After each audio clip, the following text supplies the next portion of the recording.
അസ്സലാമു അലൈക്കും വറഹ്മത്തുള്ളാഹി വബറകാതുഹു. അൽഹംദുലില്ലാഹി റബ്ബിൽ ആലമീൻ വസ്സലാത്തു വസ്സലാമു അലാ അഷ്റഫിൽ അംബിയാഇ വൽ മുർസലീൻ നബിയിന മുഹമ്മദിൻ വഅലാ ആലിഹി വഅസ്ഹാബിഹി അജ്മഈൻ. അമ്മാ ബഅദ്. ബഹുമാനരായ സഹോദരങ്ങളെ, നമ്മുടെ ജീവിതത്തിൽ പലരും നമ്മോട് പല സങ്കടങ്ങളും പങ്കുവെക്കാറുണ്ട്. നമ്മൾ തന്നെയും മറ്റ് പലരുടെയും വാക്കുകൾ കൊണ്ടോ നമ്മളോടുള്ള സമീപനങ്ങൾ കൊണ്ടോ മറ്റേതെങ്കിലും രൂപത്തിലുള്ള പ്രയാസങ്ങൾ കൊണ്ടോ വിഷമിച്ചിരിക്കുന്ന സങ്കടപ്പെടുന്ന സമയത്ത് നമുക്ക് സ്വയം ആശ്വസിക്കാനും മറ്റുള്ളവരുടെ സങ്കടങ്ങൾ നമ്മളോട് പറയുമ്പോൾ അവരെ ആശ്വസിപ്പിക്കാനും പലപ്പോഴും നമ്മൾ വളരെ പാടുപെടാറുണ്ട്. എങ്ങനെ ആശ്വസിപ്പിക്കും, എങ്ങനെ സമാധാനിപ്പിക്കും, എന്തു പറയും എന്ന് പലപ്പോഴും നമ്മൾ ചിന്തിക്കാറുണ്ട്. ഒരു നല്ല ആശ്വാസത്തിൻ്റെ സമാധാനിപ്പിക്കുന്ന ഒരു നല്ല വാക്ക് കിട്ടാൻ പലപ്പോഴും ആഗ്രഹിക്കാറുണ്ട്. അതൊരു പക്ഷേ അയാളുടെ ഭാവി ജീവിതത്തിൽ വളരെ വലിയ മാറ്റങ്ങൾ ഉണ്ടാക്കുകയും ചെയ്യും. പരിശുദ്ധ ഖുർആൻ ഒരു നല്ല വാക്കാണ്, നല്ല സംസാരമാണ്. അള്ളാഹു നസ്സൽ അഹ്സനൽ ഹദീസ്, അള്ളാഹു നമുക്ക് ഇറക്കിയ ഏറ്റവും നല്ല വർത്തമാനമാണ് പരിശുദ്ധ ഖുർആൻ. ഷിഫാഉൽ ലിമാ ഫിസ് സുദൂർ, നമ്മുടെ ഹൃദയവുമായി മനസ്സുമായി ബന്ധപ്പെട്ട എല്ലാ വിഷമങ്ങൾക്കും പ്രയാസങ്ങൾക്കുമുള്ള ശമനവുമാണ് പരിശുദ്ധ ഖുർആൻ. ഈ ഖുർആനിൽ ഏറ്റവും ചെറിയ അധ്യായം 108 അധ്യായമായ സൂറത്ത് അൽ കൗസർ നമുക്ക് ഒരു വലിയ പാഠമാണ്. മറ്റുള്ളവരെ എങ്ങനെ നമ്മൾ ആശ്വസിപ്പിക്കാം, നമുക്ക് എങ്ങനെ പ്രയാസങ്ങളിൽ ആശ്വസിക്കാം എന്നതിൻ്റെ ഒരു വലിയ ശൈലി നമുക്ക് ഈ സൂറത്തിൽ കാണാം. നബി സല്ലല്ലാഹു അലൈഹി വസല്ലമ മാനസികമായി വളരെ വിഷമിച്ച സന്ദർഭമായിരുന്നു ശത്രുക്കൾ നബിയെ അബ്തർ എന്ന് വിളിച്ചത്. അഥവാ നബി സല്ലല്ലാഹു അലൈഹി വസല്ലമക്ക് ആൺമക്കളില്ലാത്തതിൻ്റെ പേരിൽ അദ്ദേഹത്തെ അബ്തർ അഥവാ വാലറ്റവൻ, പിൻഗാമികളില്ലാത്തവൻ എന്ന് വിളിച്ച് പരിഹസിക്കുകയുണ്ടായി, അപഹസിക്കുകയുണ്ടായി. ഈ സന്ദർഭത്തിൽ ഇറങ്ങിയ സൂറത്താണ്. നബിക്ക് വളരെയധികം വിഷമമുണ്ടായി, പ്രയാസങ്ങളുണ്ടായ സമയത്ത് അള്ളാഹു തആല ആശ്വസിപ്പിക്കുന്ന രീതി നോക്കൂ. ഏറ്റവും ചെറിയ അധ്യായമായ ഈ സൂറത്തിലെ ഈ ചെറിയ സൂറത്തിലെ 3 ആയത്തുകൾ നമുക്ക് പരിശോധിച്ചാൽ ഒരാളെ നമുക്ക് എങ്ങനെ ആശ്വസിപ്പിക്കാൻ പറ്റും, നമുക്ക് തന്നെ ഉണ്ടാകുന്ന പ്രയാസങ്ങളിൽ സ്വയം എങ്ങനെ ആശ്വസിക്കാൻ പറ്റുമെന്ന് കാണാം.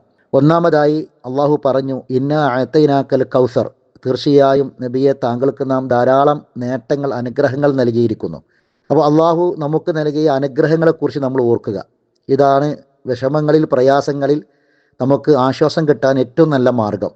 ഈ ഒരു പ്രയാസത്തിൽ നമ്മൾ പ്രയാസപ്പെടുന്നുണ്ടെങ്കിൽ മറ്റൊരുപാട് അനുഗ്രഹങ്ങൾ അള്ളാഹു നമുക്ക് നൽകിയിട്ടുണ്ട്.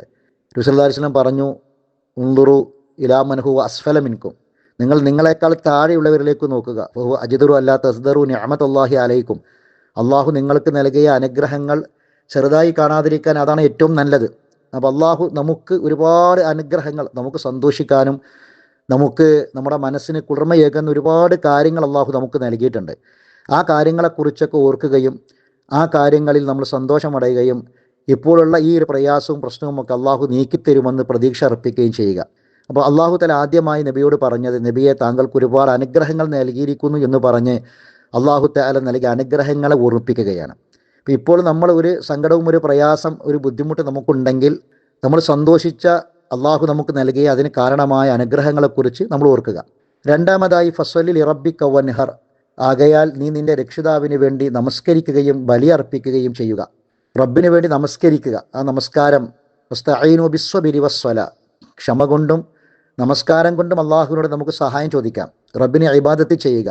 നമസ്കാരവും ബലികർമ്മവും ഏറ്റവും വലിയ 2 ഇബാദത്തുകളാണ്. ആ ഇബാദത്തിലേക്ക് നമ്മൾ തിരിയുക.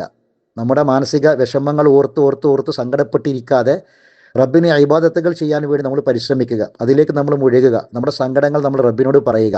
ഏത് മാനസികമായ പ്രതിസന്ധികൾ ഉണ്ടെങ്കിലും ശരി, റബ്ബിൻ്റെ വഹദാനിയത്ത് അംഗീകരിച്ച് അള്ളാഹുവിൻ്റെ ഏകത്വം നമ്മൾ വിളിച്ചു പറയുന്ന പ്രാർത്ഥനകളാണ് കെർബിലെ പ്രാർത്ഥനകളായി, പ്രയാസങ്ങളുള്ള സമയത്തുള്ള പ്രാർത്ഥനകളായി വന്ന എല്ലാ പ്രാർത്ഥനകളും. അവിടെ എവിടെയും നമ്മുടെ സങ്കടങ്ങൾ നമ്മൾ പറയുന്നില്ല. ലാ ഇലാഹ ഇല്ലല്ലാഹുൽ അലീമുൽ ഹലീം, ലാ ഇലാഹ ഇല്ലല്ലാഹു റബ്ബുൽ അർശിൽ അലീം, ലാ ഇലാഹ ഇല്ലല്ലാഹു റബ്ബുസ് സമാവാതി വറബ്ബുൽ അർളി വറബ്ബുൽ അർശിൽ കരീം, അല്ലാഹു റബ്ബി ലാ ഉശ്രികു ബിഹി ഷൈഅ, യാ ഹയ്യു യാ ഖയ്യൂം ബിറഹ്മതിക അസ്തഈസ് വഅസ്ലിഹ് ലി ശഅനി കുല്ല വലാ തക്കിൽനി ഇലാ നഫ്സി തർഫത ഐൻ. അങ്ങനെ തുടങ്ങി ഒരുപാട് പ്രാർത്ഥനകൾ നമുക്ക് കാണാൻ കഴിയും. ഈ പ്രാർത്ഥനകളിലെല്ലാം തന്നെ അള്ളാഹുവിൻ്റെ ഏകത്വം പറയുകയും അള്ളാഹുവിൻ്റെ ഏകത്വം നമ്മൾ വീണ്ടും വീണ്ടും ആവർത്തിച്ച് പറയുകയും അള്ളാഹിൻ്റെ വഹദാനിയത്ത് അംഗീകരിക്കുകയും അതിലൂടെ അള്ളാഹുവിലേക്ക് നമ്മൾ അടുക്കുകയും ചെയ്യുകയാണ്. അപ്പോൾ അതാണ് നമ്മുടെ സങ്കടങ്ങളിൽ, പ്രയാസങ്ങളിൽ വേണ്ടത്. റബ്ബിനോട് നമ്മൾ പ്രാർത്ഥിക്കുക, ദുആ ചെയ്യുക, ഇബാദത്തിലേക്ക് നമ്മൾ മുഴുകുക. എന്നിട്ട് മൂന്നാമതായി അള്ളാഹ് പറഞ്ഞു, ആരാണോ താങ്കളെ അപഹസിച്ചത്, ആരാണോ താങ്കളെ പ്രയാസപ്പെടുത്തിയത്, ആ പ്രയാസപ്പെടുത്തിയവർ തന്നെയാണ് ഇന്ന ഷാനിഅക ഹുവൽ അബ്തർ, തീർച്ചയായും നിന്നോട് വിദ്വേഷം വെച്ച് പുലർത്തുന്നവർ അവരാരാണ്, അവർ തന്നെയാണ് അബ്തർ, വാലറ്റവൻ, പിൻഗാമികളില്ലാത്തവർ. അപ്പോൾ ഒരു ആക്ഷേപം നമ്മളിലേക്ക് ചെരിയുമ്പോൾ ആ ആക്ഷേപം പറയുന്ന അതേ ആളുകളിലേക്ക് തന്നെ അത് തിരിച്ചെത്തുകയാണ്. ഈ ഒരു കാര്യം നമുക്ക് വല്ലാത്ത സമാധാനം നൽകും. നമ്മൾ ആരാണോ ആക്ഷേപിച്ചത്, നമ്മൾ സങ്കടപ്പെടാനും പ്രയാസപ്പെടാനും ആരാണോ കാരണക്കാർ, ആ കാരണക്കാർ അവരെ ഏത് വിഷയത്തിലാണോ നമ്മൾ അപഹസിച്ചത് അത് അവരിലേക്ക് തന്നെ തിരിച്ചെത്തുന്നു എന്ന് അള്ളാഹു ഓർമ്മപ്പെടുത്തുകയാണ്. സഹോദരങ്ങളെ, പരിശുദ്ധ ഖുർആനിലെ ഈ ചെറിയ അധ്യായം നമുക്ക് ആശ്വാസത്തിൻ്റെ, സമാധാനത്തിൻ്റെ, പ്രയാസങ്ങളിലും ബുദ്ധിമുട്ടുകളിലും നമുക്ക് സ്വയം സമാധാനിക്കാനും ആശ്വസിക്കാനും പറ്റുന്ന ഒരു വലിയ പാഠമായി, വലിയ ഗുണപാഠമായി ഈ സൂറത്തിനെ നമുക്ക് കാണാൻ കഴിയും. അള്ളാഹു സുബ്ഹാനഹു വ തആല എല്ലാ നമ്മുടെ മാനസികവും ശാരീരികവുമായ എല്ലാ പ്രയാസങ്ങളും തീർത്ത് അള്ളാഹുവിനെ ഇബാദത്ത് ചെയ്ത് അവൻ ഇഷ്ടപ്പെട്ട അടിമയായി ജീവിച്ചു മരിക്കാൻ അള്ളാഹു നമുക്ക് തൗഫീഖ് പ്രദാനം ചെയ്യട്ടെ. അസ്സലാമു അലൈക്കും. വിസ്ഡം ഇസ്ലാമിക് ഓർഗനൈസേഷൻ അവതരിപ്പിക്കുന്ന നേർവഴി, അറിയുക, അറിയിക്കുക.